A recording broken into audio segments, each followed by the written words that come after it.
Good morning students. जैसे कि last video में हमने पढ़ा था qualitative properties chapter solution class 12 chapter number 2 और उसका दो qualitative properties relative lowering in vapour pressure and elevation in boiling point को हमने क्लियर किया था। आज का हमारा जो टॉपिक है वो जो थर्ड क्वालिटेटिव प्रॉपर्टी है वो है आपकी डिप्रेशन इन फ्रीजिंग पॉइंट। अब जैसे कि मैं आपको पहले ही एक चीज इसमें समझाना चाहता हूँ कि जो कल आपने एलिवेशन इन बॉइलिंग पॉइंट पढ़ा था ये बिल्कुल उसके सिमिलियर है, आइडेंटिकल नहीं है, सिमिलियर है। कैसे? वहां पर था बॉइलिंग पॉइंट का इंक्रीज और यहाँ पर है decrease in freezing point. Depression का मीन होता है डिक्रीज होना, घटना। ओके, और किस किस का कंपैरिजन कर रहे हैं हम? प्योर सॉल्वेंट और सॉल्यूशन। सॉल्वेंट से सॉल्यूशन बनने के लिए उसमें क्या ऐड कराया आपने? Non volatile solute. क्या ऐड करा रहे? नॉन वोलेटाइल सॉल्यूट जो कि सॉल्यूशन के वेपर प्रेशर को डिक्रीज कराते हैं। ओके, तो बेटा मैं ये कहना चाह रहा हूँ प्योर सॉल्वेंट में जब एक नॉन वोलेटाइल सॉल्यूट ऐड कराते हैं तो प्योर सॉल्वेंट के कंपैरिजन में सॉल्यूशन का फ्रीजिंग पॉइंट कम हो जाता है। Okay, this is called depression in freezing point.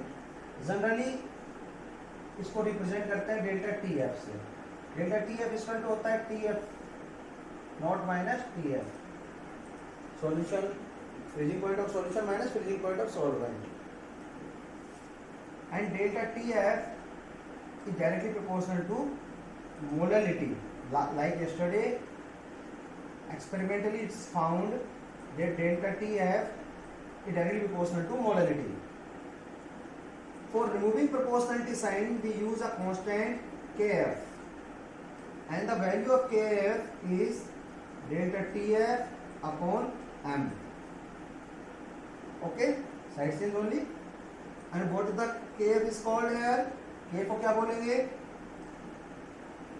Cryoscopic constant और मोलर डिप्रेशन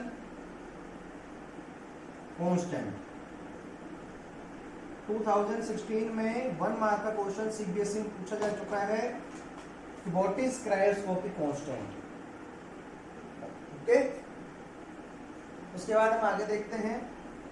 जैसे कि आपको पता है कि यूज ऑफ कोलिगेटिव प्रॉपर्टी होता है determination of the molar mass of solute. तो उसके लिए सबसे पहले हम मोलैलिटी को एक्सपेंड करते हैं। मोलैलिटी होती है number of mole of solute upon mass of solvent in KG.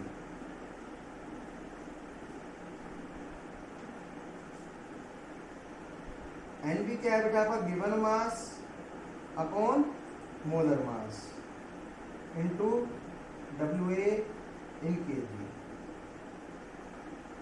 Number of moles के फॉर्मूले को एक्सपेंड करते हैं given mass of solute upon molar mass of solute.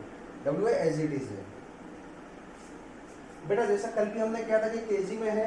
Generally आपको पता है कि आपकी जो प्रॉब्लम्स हैं उनमें ये आपको ग्राम्स में मिलेगा, तो इसको ग्राम से केजी में कन्वर्ट करने के लिए 1000 से डिवाइड देंगे। 1000 कहाँ चला जाएगा? ऊपर। तो molality become now WB upon MV into WA into में 1000 here. Now put this value in this. Delta TF is equal to KF dot WB into 1000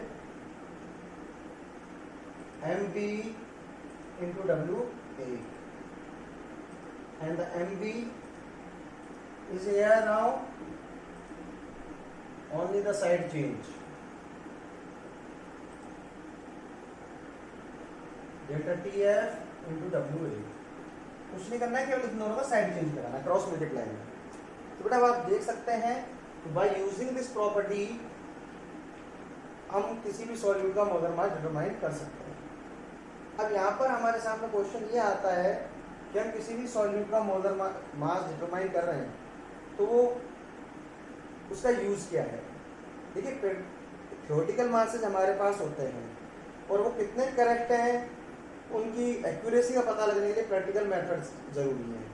तो ये एक मेथड प्रैक्टिकल मेथड है दूसरी चीज हमने यहाँ बोला कि फ्रीजिंग पॉइंट सॉल्वेंट के कंपैरिजन में सॉल्यूशन कम होता है, पर क्यों कम होता है?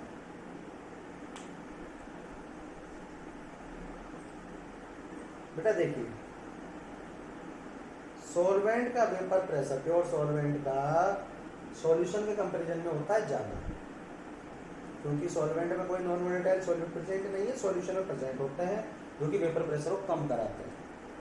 तो इसलिए सॉल्यूशन को फ्रीज कराने के लिए हमें वेपर प्रेशर को और भी कम कराना पड़ता है। हाँ, तो इसलिए टेम्परेचर लो जाएगा। अब कोलिगेटिव प्रॉपर्टीज का सबसे लास्ट पॉइंट जो है आपके सामने, वो हम लेके आ रहे हैं और उसको बोला जाता है ऑस्मोटिक प्रेशर। ऑस्मोटिक प्रेशर से पहले आपको समझना पड़ेगा ऑस्मोसिस को।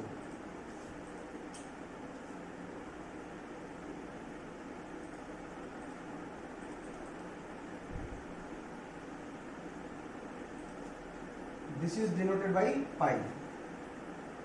बेटा देखिए, ऑस्मोसिस खासकर मेडिकल सेक्शन के बच्चे हैं वो ज्यादा समझते होंगे ऑस्मोसिस को। It is a movement of particles from higher concentration to lower concentration through a semi permeable membrane. यानी कि अगर मेरे पास मैं बात करूं सॉल्वेंट और सॉल्यूशन दोनों एक साथ प्रेजेंट है and both are separated by a semi permeable membrane, तो उस कंडीशन में मूवमेंट कुछ इस तरह होगा। देखिए, ये कंटेनर है जिसमें बीच में एक सेमी परमेबल मेम्ब्रेन है। ये जो पोर्शन है it is filled with pure solvent and here is the solution. अब देखिए बेटा, सॉल्वेंट मॉलिक्यूल्स की कंसंट्रेशन इस तरफ ज्यादा है, तो ये जाएंगे इस तरफ। This is called osmosis. क्या बोलेंगे? Osmosis. Migration of solvent particles towards solution through a semi permeable membrane is called osmosis. Okay,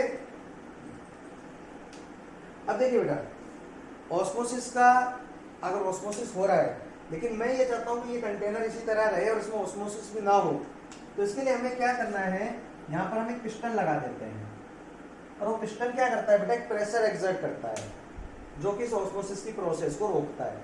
क्या करता है? ऑस्मोसिस की प्रोसेस को रोकता है। The pressure required to stop the process of osmosis is called osmotic pressure. यानी कि osmosis की जो होने वाली प्रोसेस है उसको रोकने के लिए जो प्रेशर रिक्वायर्ड है उसे क्या बोलेंगे हम? Osmotic pressure. Clear? Sometimes the pressure exert is higher than osmotic pressure,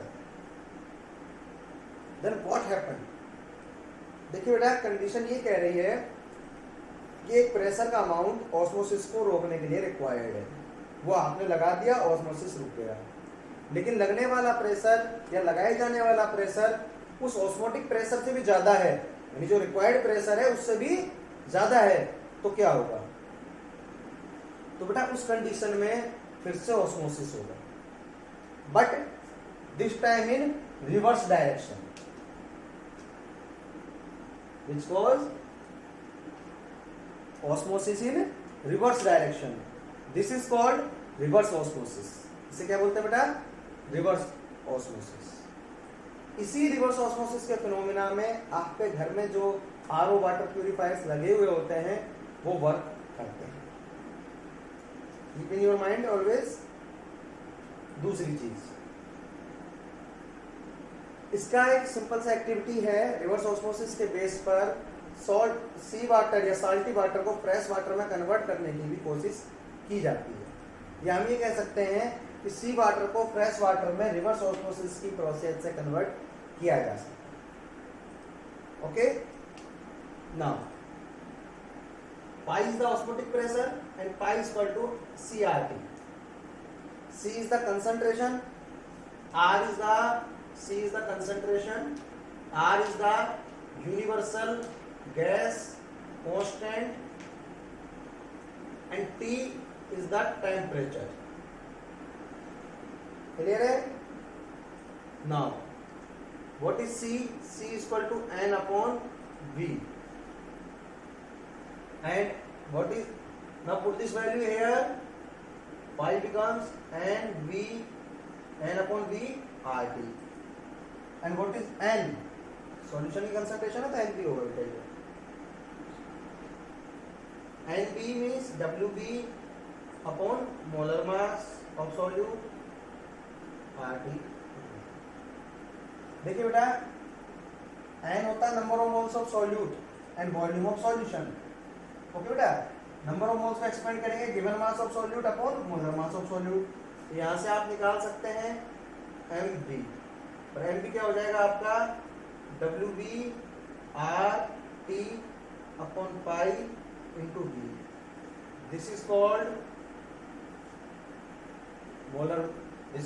molar mass of solute. By using this expression we can calculate the molar mass of solute। तो बेटा ये जो पॉइंट्स थे ये कोलिगेटिव प्रॉपर्टीज का last point था यहाँ तक। और दूसरी चीज मैं आपको बता दूं कि ये जो टॉपिक है, चाहे आपका कॉम्पिटिटिव एग्जाम हो या बोर्ड एग्जाम हो, उनमें 100% क्वेश्चनेबल होता है।